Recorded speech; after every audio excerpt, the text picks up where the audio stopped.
Welcome to another episode of Health, Wellbeing and Lifestyle, where we educate and inspire the community in the areas of a healthy living and quality lifestyle. Today, for our first guest, we have Mark Corazzo, business consultant and coach, and continuing the series on positive psychology, he's talking to us today about engagement. So welcome, Mark. Thank you, Linda. And what do you mean by engagement?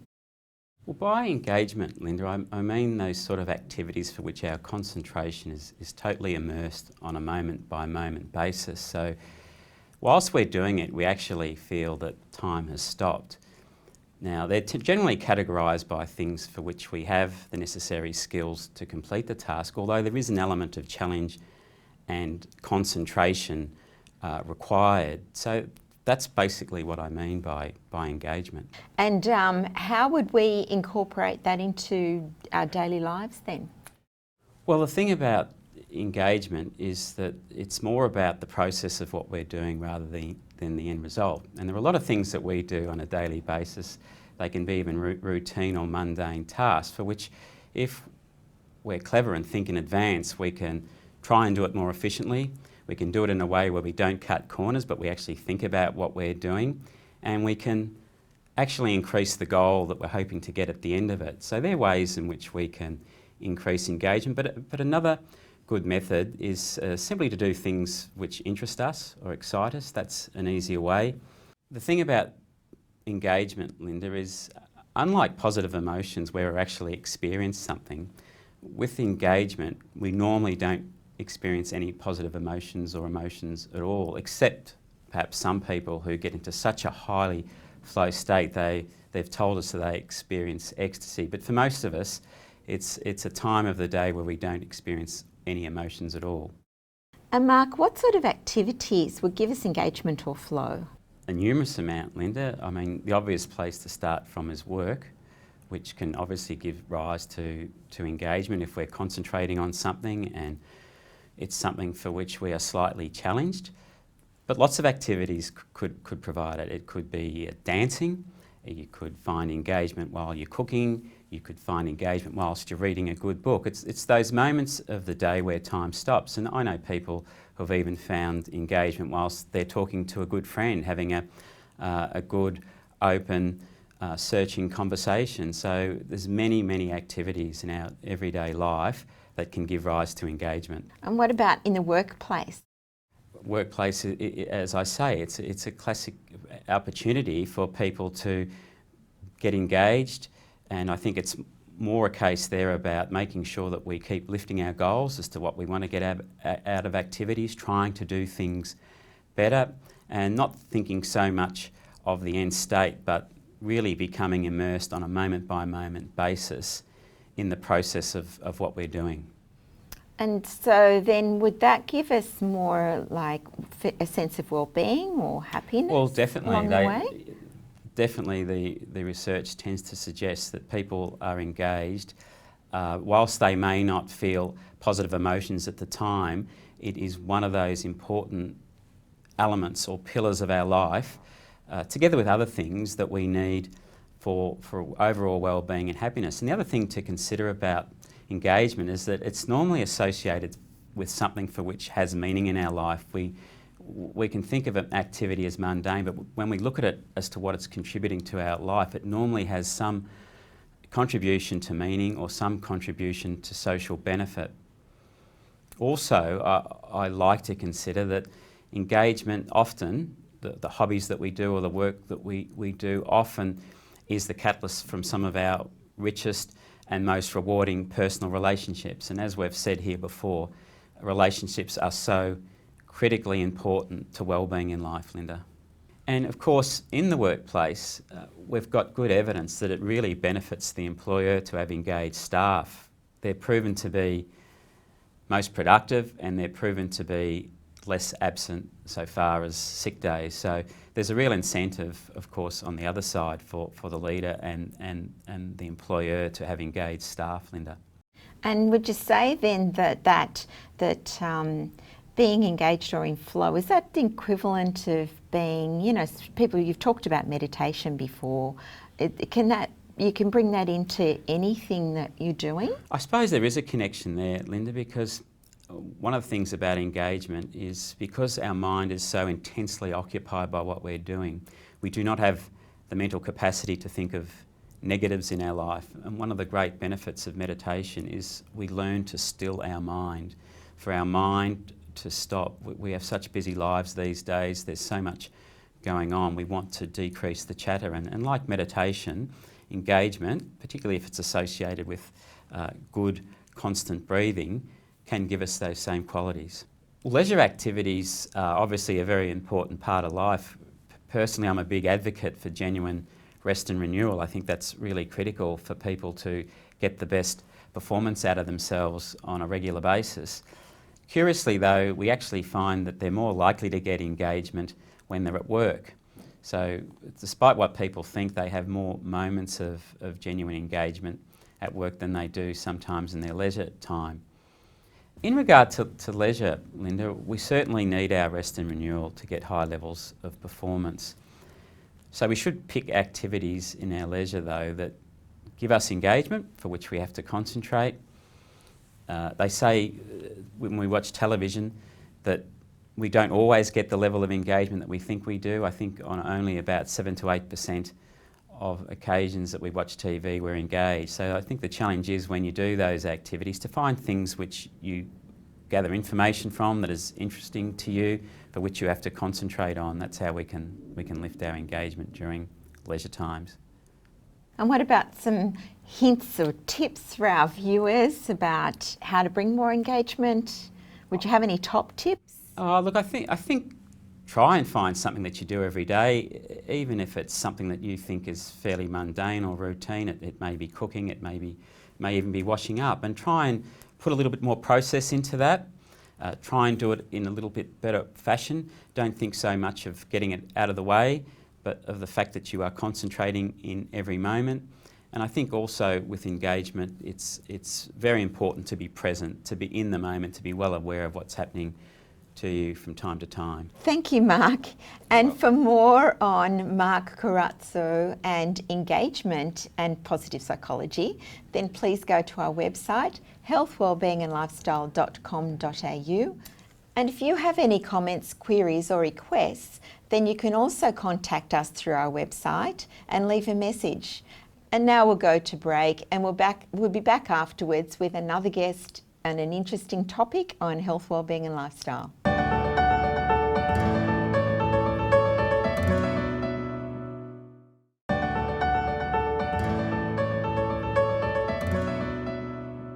Welcome back, and now we have Dr. Zara Celik, our integrative health and wellbeing expert, and she's back with us to talk about hormonal health. So Dr. Zara, why is hormonal health important? Look, hormonal health is very important because the whole communication in our body happens via our hormones. But today I'd like to focus and talk about female hormones, the whole estrogen and the whole progesterone and testosterone, and why is it important that we must make sure that they are actually balanced and they are in check. And today I'd like to really focus on that very much. I find in my clinical practice, women are not connected with their body and what their body is telling them. And they're not aware of what is happening around their cycle every month. I always tell my clients, us women, we go through 4 seasons in a month. And I normally use a lot of metaphors to explain our body to my clients. Because at every different season, we have different changes occurring in our body. And us women are not aware of it, and I will love people to really connect with the body to understand what it is it's telling us through the symptoms that we may be experiencing. Remember, I've discovered and talked about how symptoms are feedback from our physiology to let us know what is not right in the body. So if a female is experiencing bloating or heavy bleeding or clots, retaining fluid and feeling puffy and can't fit into her clothes, then I want her to really pay attention to see that her physiology is giving feedback to let her know something is not functioning quite right in the body. So rather than masking the symptoms and taking either a pill or ignoring it completely, I will invite and encourage people to question and find the root cause of their symptoms, because as I said, always I say this right in our interviews, symptoms are feedback from your physiology to let you know something is not functioning quite right. So I find when those symptoms are going on, and it could also be relating to people feeling that foggy brain, that could be another symptom, indicating that hormones need some care and love. Foggy brain, feeling sluggish, irritable, snappy, that's a big one. I find females, particularly around ovulation to before their period, they do get snappy, they do get irritable, they cry for no reason. And you know, normally they will be okay, but just that time they can really snap, and it is not them. It doesn't match their personality. So when that happens, I encourage, if anyone's watching or knows someone maybe experiencing those symptoms that I've just mentioned, to really go in and connect with the body and fix it from the source, from the root cause. Because if we don't and we try to mask it, then it's not going to resolve the issue. So for that reason, I encourage women to connect with the body and understand the body and serve and correct what is not right, because we don't want to be having those symptoms and going through that every month and shifting and going through that seasons every month. And then, of course, going into menopause or perimenopause, there will be more challenges along the way. The other thing I would like our viewers to know, period pain is a big one, right? Many women think it is normal. In fact, it is not normal at all. There may be little signs that our cycles are coming when we actually connected with the body, we know. But most of the time people think, and women that I've actually certainly worked with, it is normal. They think pain is a normal experience. It is not. So if it is painful, if you're missing a day out of your work or your schooling, I look after a lot of young girls, they vomit when they get their period and they think it is normal and they always had it. So they always think that's how periods are, but they are not. So the other thing will be, of course, pay attention to what foods you're eating. And in my clinical practice, I take my patients through a stool test, a saliva test, a urine test to really pinpoint and see the levels of hormones. So in my clinical practice, I encourage my patients to pay attention to the physical body. I get them to pay attention to what they're eating, especially between ovulation to until their period, because they may also contribute to symptoms being elevated. That way they get to know their body and they connect with the body. I personally, if I'm working with someone one-to-one, I will do a stool test, I may do a saliva test, I may do a urine test, just to see how estrogen's behaving and their levels are, and then we can correct it from the root cause. Great. So that's amazing. What would be your absolute top piece of advice then for our viewers before we go to break? So when I would like our viewers to know that if you are experiencing any symptoms related to your female hormones, whether it is the irritability, whether it is the snap, you're crying for no reason, or feeling depressed, or having period pains and cramps and discomfort, or clots, heavy bleeding, please do not ignore them. So connecting with your body and doing what it's telling you to do is where you begin. And also be gentle and kind that you are going through 4 seasons in a month, and you do a journal and take yourself through what you're going through every month, and to get to know your body better, so you are looking and taking care of it as well. Well, thank you, Dr. Zara. My pleasure. And for more information on Dr. Zara Celik and hormonal health, then please go to her webpage on our website, healthwellbeingandlifestyle.com.au. And now we'll go to break, and after break we'll be back with more amazing guests.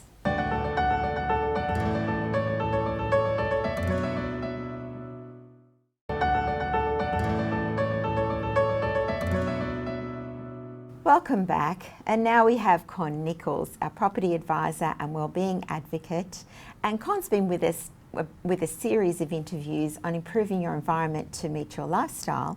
Today he's talking about his personal transformation, and as you can see from the photos, there's been a huge transformation for Con. So Con, over to you. What could you tell us about a bit more about your story? The story started almost a couple of years ago. And then, I walked past my bathroom and my mirror, And I stood in front of the mirror and I saw someone that I did not recognize. Yes, it was violent in a sense that I cried, I shouted. I was actually on a stage that I didn't know where I was going or coming. Because indirectly, I was committing suicide with food. There's no difference if you're gonna be a food addict or an alcoholic or a drug addict, you're still gonna die. At that point, at that moment, that Monday, 7:22 exactly, I took control of my life. And from then on, I never looked back. And from 151.5 kilos to 76 kilos, which is 50% of my body weight, it not only gave me more energy, it gave me a new me. It gave me a new direction in life, but also it gave me an opportunity to enjoy my family.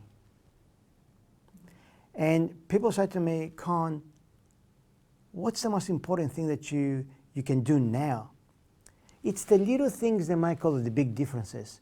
To me, it was 2 weeks ago that I went and bought my girls some office desks, and literally I was assembling the office desks. So I had to pull out the drawers, and I had to go literally underneath the drawers to screw the bench top. At that moment, I'm down there with my back inside a little confined space, and it hit me, Linda, because I could not even think of doing that in the past. And here I am now doing the small things in life that might cause the big differences. When you say girls, is that your daughters? Yeah, my twin girls. Look, I'm 57, and I've got twin girls, 5-year-olds. So people say, what's your why? Well, this is my why. I mean, I need to be around. I need to live as much possible as I can so I can enjoy them. And at the end of the day, is it really fair if dad passed away? No. So to me, that was the breaking point. To me, it was the point that I said, you know what, Con? I'm taking action right now. There's no excuses. There's no excuse anymore. Either we do this properly or just don't worry about it. And this is why a lot of people these days, they keep saying, oh, we're so busy, you know, we're going to do it tomorrow, and they bring all these excuses.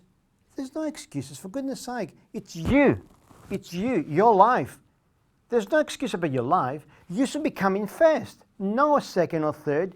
You, as an individual person, you always should put yourself always first. And so what would be your big secret then, Con? The big secret, well, the secret is very simple. And when I tell people my secret, they say, is that all? My diet or my program, depends which way you want to call it, I get up in the morning and I have 2 glasses of hot water. Now, a bit of lemon. How much lemon depends what you like.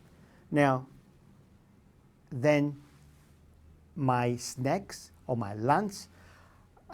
So before that, I go back to breakfast. Breakfast, what I do, I boil 5 eggs, hard boil, and I peel them off, and I throw the yellow part and I eat the white, because the white is all protein and it helps you feed your muscles and your tummy. And of course, during lunchtime or around there, I have my chicken fillets, which obviously there's no salt, because salt maintains water in your body. Put a bit of lemon juice, a bit of spices, just it depends how you like it. And the same thing with fish as well. So you rotate fish, chicken, and so on. And at night, I also, before I go to sleep, I also have 2 glasses of hot water with lemon again. But the secret weapon is my meatballs. When I'm saying my meatballs, twice a week I cook maybe 60, 80 meatballs per time. And when I cook them, I don't fry them. I put them in the oven and I bake them with my own natural meats and healthy meats and so on. No salt once again. So I bake them and I put them in the fridge. Now you say to me, why would you cook them and put them in the fridge? Aha, the reason why we put them in the fridge. Let's say you and I now, we're home and watching telly, and you feel a bit peckish, and you want to go and get your cupboard and some chocolate, some biscuits or whatever be the case. In my case, I go in my fridge, I get a handful of meatballs, which are very healthy, very natural, and that stops my hunger. Now, if that's not simple, if that's not healthy, and guess what, Linda? It costs no money. Because when I say cost money, it's not something you're going to go outsource things as well. It's you've got those things. And believe it or not, by using this particular food structure, I can say you save money. In addition, of course, you've got to have your veg and so on, but this is the core diet, you might say. So we've, and what about, did you do things like incorporate exercise into what With you're exercise, and please to all the audience out there, it's very, very important before you do any exercise, seek professional advice. You know, watching your body, because remember, we're all very different. And we all got different levels of fitness, and we all got different levels of weight. Now, when I was 151.5 kilos, obviously I could not go for a run or for a jog. It would be impossible. So I discover things, for example, walking and swimming in the pool. You know, go for a very, just very, very basic things once again. But once again, as your fitness picked up a little bit more higher, you did a lot more things better, and you did things more stressful as well. Remember something, your muscles, unless you stress them out, unless you use them, they're not going to work. So, and that's the golden point, you know, and to me, that mentality, it's very simple. And at the end of the day, it's all maths. Example, if you need 1,000 calories to survive, right? And if you're going to burn 1,500 calories, you're going to lose weight. So if you eat, you got to burn. That's the secret. Thanks, Con, so much for sharing that and your story. Thank you. And for more information on Con's secret, then please go to his webpage on our website. That's Con Nichols, and our website is healthwellbeingandlifestyle.com.au. And for now, we'll say bye-bye, and we'll be back next week with more amazing interviews.